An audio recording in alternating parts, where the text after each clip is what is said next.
এত কিছু বলার যে আলাদা করে কোনো প্রস্তুতি নিয়ে আমি আসতে পারিনি। যেটুকু বা একটা মাথার মধ্যে ভাবনা ছিল, মিস্টার সরকার প্রারম্ভিক ভাষণেই প্রারম্ভিক কথাতেই তার অর্ধেক বলে দিয়েছেন। তার ফলে আমি আরো বিপাকে পড়েছি, কি বলবো।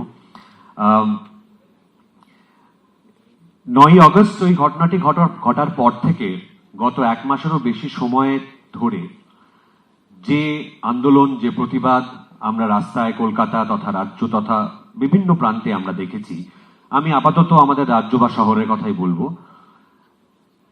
সেই আন্দোলন বা সেই প্রতিবাদকে প্রাথমিকভাবে আমি একবার খুব বড় করে চাই কুর্নিশ জানাতে, এবং চাইবো যে আমরা সকলে মিলে একবার সেই আন্দোলনটি যেটা গত এক মাস ধরে চলছে তাদের উদ্দেশ্যে একটা জোরে হাততালি দিই আমরা সকলে মিলে। তার অনেক কারণ, তার কারণ একদিকে যেরকম বিচার চাওয়া ওই ঘটনার নিঃসন্দেহে, কিন্তু সেইটাকে আমি মিস্টার সরকারের কথারই প্রতিধ্বনি করবো এক্ষেত্রে, সেটিকে ট্রিগার করে সেটিকে সামনে রেখে খুব খুব গুরুত্বপূর্ণ কিছু জিনিস আমাদের চোখের সামনে উঠে এসেছে। তার মধ্যে একটি হচ্ছে, প্রথমত কুর্নিশ জানাবো এই আন্দোলনকে, এই মুভমেন্টকে সকলের সর্বতোভাবে সব রকম চেষ্টা সত্ত্বেও দলীয় রাজনীতির আঙিনায় না নিয়ে যাওয়ার জন্য। তারা যে মানুষগুলি রাস্তায় রাতের পর রাত থেকেছেন, দিনের পর দিন থেকেছেন, তাদের প্রত্যেকের নিজস্ব রাজনৈতিক মতবাদ আছে, মতাদর্শ আছে, অভিমত আছে, আমি নিশ্চিত। কিন্তু শাসকের চেষ্টা সত্ত্বেও, বিরোধীদের চেষ্টা সত্ত্বেও তারা তাদের আন্দোলনটিকে, তাদের প্রতিবাদটিকে মেজরিটি ক্ষেত্রে আমি বলছি তারা হাইজ্যাক্ট হতে দেননি। এটার জন্য আলাদা করে এই আন্দোলনের একটি কুর্নিশ বা হাততালি বা প্রশংসা প্রাপ্য। কেননা এটা হয়ে গেলেই খুব সুবিধা হয়, শাসকেরও সুবিধা হয়, বিরোধীরও সুবিধা হয়।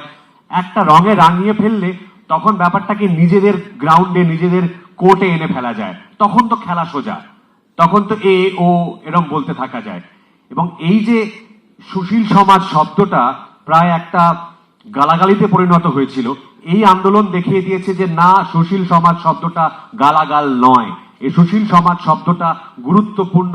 এই সমাজের আজকের দিনেও পৃথিবীতে সমস্ত সমাজে, সমস্ত দেশে একটি অত্যন্ত গুরুত্বপূর্ণ ভূমিকা রয়েছে। তারা চাইলে প্রচন্ড প্রেসার ক্রিয়েট করতে পারে। এই ধর্ষণের প্রসঙ্গে, 9ই অগস্ট ঘটে যাওয়া ঘটনার প্রসঙ্গে অনেক রকম আলোচনা উঠে এসেছে এখানে। আরো ব্রডার স্পেকট্রামে সেক্সুয়াল হ্যারাসমেন্টের কথা উঠে এসেছে সমস্ত ক্ষেত্রেই। এবং এই এই এই সবকটি ক্ষেত্রে আমি দেখতে পাই, যখন মানুষ কথা বলেন তখন মনে করেন যে সরাসরি গায়ে হাত দেওয়া মানেই বোধহয় একমাত্র যৌন নিগ্রহ বা ধর্ষণ মানসিকতা, তা নয়। একটি ঘরে যখন 15টি লোক উপস্থিত আছে, তার মধ্যে যদি ধরে নিই 5 জন মহিলা এবং 10 জন পুরুষ, সেই 10 জন পুরুষ মিলে সেই 5 জন মহিলার সামনে কি ভাষায় কথা বলছেন, কি ভাষায় কথা বলার সিদ্ধান্ত নিচ্ছেন, সেটাও কিন্তু সেক্সুয়াল হ্যারাসমেন্টের মধ্যে পড়া দরকার। সেই সিদ্ধান্তটা একটা কনসিয়াস ডিসিশন হওয়া দরকার। এটাকে বৃহত্তর আলোচনা থেকে আলাদা করলে চলবে না। আমরা জানি যে বিলকিস বানোর ঘটনার পরে, যখন বিলকিস বানোর 12 জন, সম্ভবত 12 জন তার কেসে আসামি, আমাকে আগে বলুন যে বিলকিস বানোর উপর যে ঘটনাটা ঘটেছিল, সেই ঘটনাটা কেন ঘটেছিল? সেটা কি তাদের, মানে আমি খুব হয়তো গ্রাফিক্যালি কথা বলছি, সেই ঘটনাটা ঘটেছিল ক্ষমতার দম্ভ দেখানোর জন্য।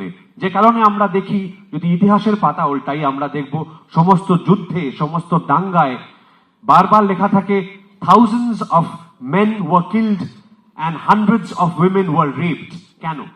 তার কারণ এটা একটা পাওয়ার ডাইনামিক, এটা ক্ষমতা, আমার বিজয় স্তম্ভ প্রথিত করার মতো জিনিসটা অলমোস্ট। এবং এই মানসিকতাটা নিয়ে আলোচনাটা হওয়া দরকার প্রতি ক্ষেত্রে। আবারও বলছি, এই মানসিকতা শুধু এই কাজটি করাটাই তার পরিচায়ক নয়, অনেক কিছু তার পরিচায়ক। বিলকিস বানোর অপরাধীদের যখন ছেড়ে দেয় গুজরাটের একটি কোর্ট, তারা তাকে গলায় মালা পরিয়ে নাচতে নাচতে আনন্দে তারা ফিরিয়ে এনেছিল। তার কারণ কি? আনন্দটা হচ্ছে বিজয়ের আনন্দ, যে আমরা যা করেছি ঠিক করেছি, এটা আমাদের যুদ্ধের স্ট্র্যাটেজি এবং সেই স্ট্র্যাটেজি সফল হয়েছে, তাই জন্য তাকে আমরা ছাড়িয়ে আনতে পেরেছি। সেই কারণে এই মানসিকতা কিন্তু ওই ছোট ছোট কথা থেকে বড় কথায় গিয়ে উপনীত হয়।